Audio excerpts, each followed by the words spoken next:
with brotherhood from sea to shining sea.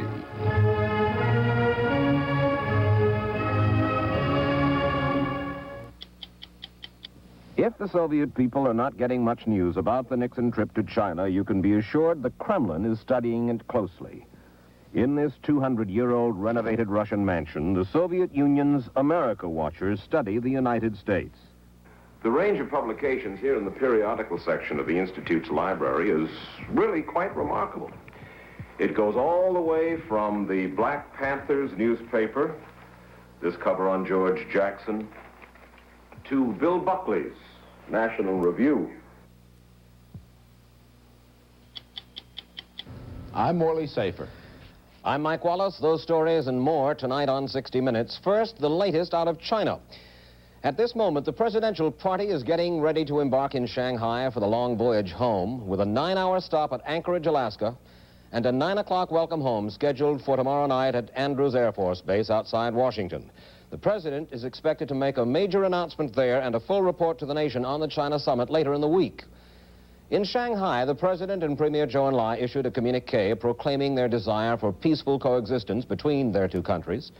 It spoke, as expected, of the prospect of exchanging athletes, scientists, cultural groups, journalists in future, so that the Chinese and Americans can get to know each other better. It spoke of the U.S. intention to phase out its troops from Taiwan, but the spirit of the communique was most eloquently expressed by the president in his final toast at yet another banquet, the last one in Shanghai. The joint communique which we have issued today summarizes the results of our talks. But what we have said in that communique is not nearly as important as what we will do in the years ahead to build a bridge across 16,000 miles and 22 years of hostility which have divided us in the past. And what we have said today is that we shall build that bridge. With Chairman Mao, with the Prime Minister, and with others with whom we have met, our talks have been characterized by frankness, by honesty, by determination, and above all, by mutual respect. Our communique indicates, as it should, some areas of difference. 我们的这个公报真像它应该做的那样，说明了我们有一些分歧的地方。 It also indicates some areas of agreement. Mr. Prime Minister, our two peoples tonight hold the future of the world in our hands. And as we think of that future, we are dedicated to the principle that we can build a new world, a world of peace, a world of justice, a world of independence for all nations. And now the analysts here and around the world will begin to have their say. Our own Eric Sevareid has been with the presidential party this week. The communique issued at the end of this week of highly secret talks in China is called a joint communique in the usual style. But this one is unusual. Each side states its own position on the contentious issues within the text of the statement. And this in itself reflects the great gulf between democratic America and communist China about the future of Asia. The big tough issue is Formosa, Taiwan. The president has now formally stated, and in the presence of the Chinese communists, that we will ultimately withdraw all our forces and installations from Taiwan, and further that we will progressively reduce them as tension in that area diminishes. There's no particular tension in the area as things stand now. This statement is what the Chinese most wanted from President Nixon. It seems safe to assume that we had hoped for an agreement from them in return that they would not use force in reuniting Taiwan with the mainland.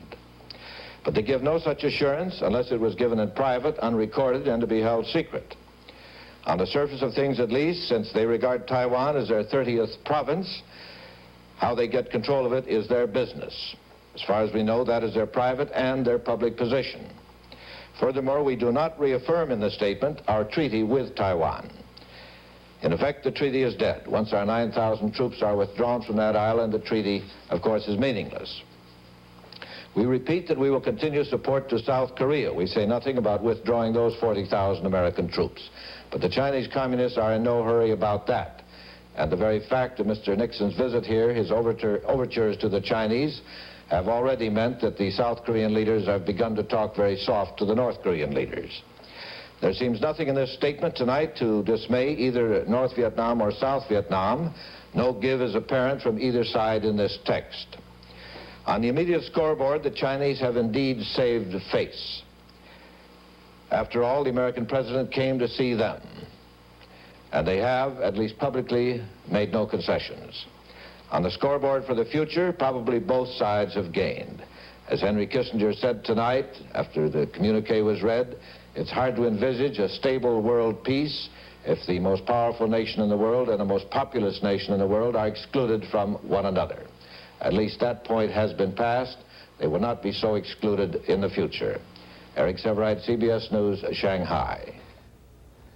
White House correspondent Dan Rather reports that the issue of American prisoners of war in Vietnam was discussed by the president and the premier, though it was not mentioned in the communique. Morley Safer stands back and takes a retrospective look at the China Week in a moment when 60 Minutes continues. This portion of 60 Minutes is sponsored by Western Electric. We make things that bring people...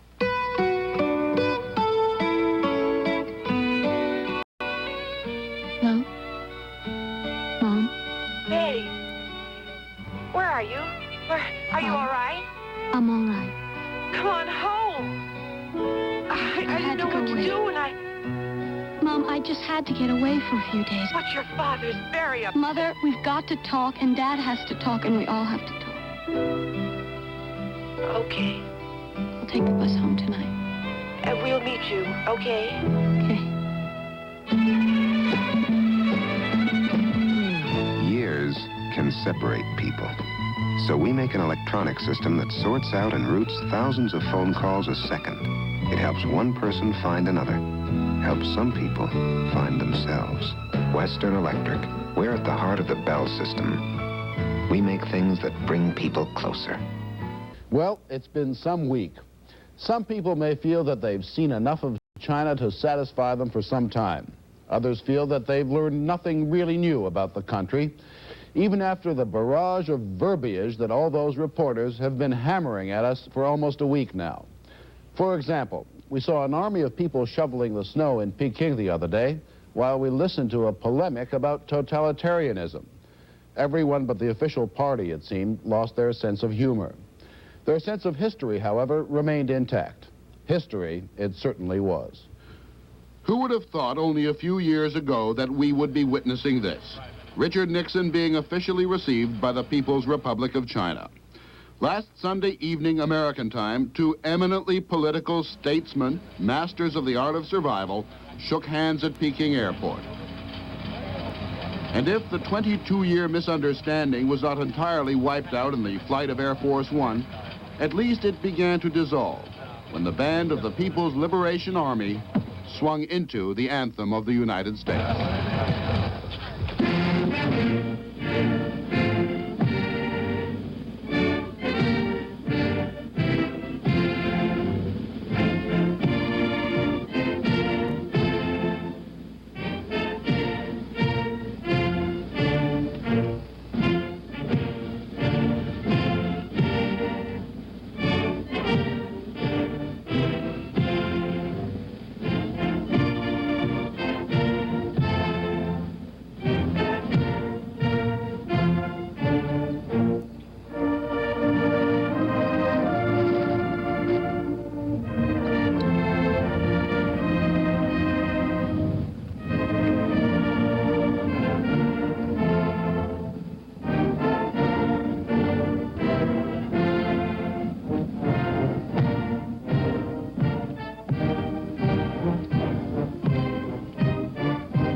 The irony in these pictures is inescapable. What went through the minds of the old China lobbyists as they watched their once and future hero inspect the red and yellow menace? And what went through the minds of all those liberal Democrats? Whether they liked it or not, Richard Nixon is the man who broke the ice, and no other president or candidate can make that claim. Peking was not exactly alive with expectancy, but the president in Peking does make most of the world's ordinary citizens breathe a bit easier. But some sour domestic critics of the president felt it was a curious place for him to launch his 1972 election campaign. Homage to the chairman on day one came as a surprise to everyone. Since Charles de Gaulle left for Valhalla, there is no figure on the world stage who embodies the mystery and the spirit of his people the way Mao Zedong does. He is China.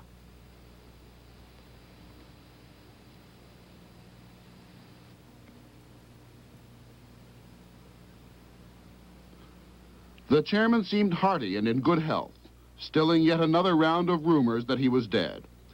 When the Chinese saw these pictures on television, did they know why the great leader, teacher, and helmsman was sitting so happily chatting with the leader of the imperialist lackeys and all of their running dogs? Or was the message from the chairman implicit? You can teach an old running dog new tricks. But the meeting with Mao was mostly ceremonial and to discuss broad issues like war and peace. The issues of substance were discussed daily with Zhou Enlai. Day 1 and 2 at the Great Hall of the People, Zhou remarked on the youth of the American official party. Most of the Chinese leadership are old 1930s revolutionaries, survivors of the Long March. Zhou himself is 73. The president was still a schoolboy in California when Zhou was digging into the caves of Yan'an. And a number of the Americans in the party were babies during the Second World War.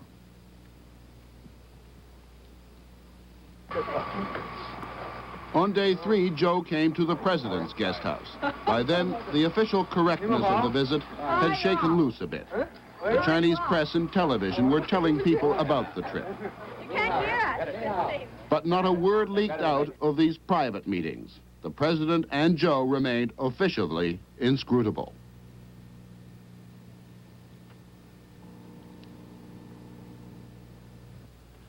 The first of these state dinners was held in the Great Hall of the People.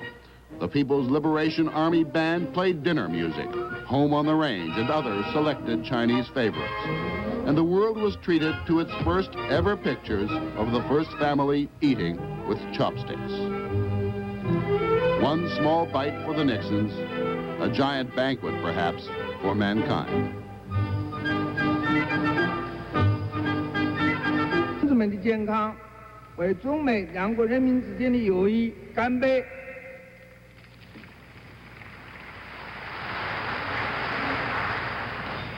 In conclusion, I propose a toast to the health of President Nixon and Mrs. Nixon, to the health of our other American guests, to the health of all our friends and comrades present, and to the friendship between the Chinese and American peoples.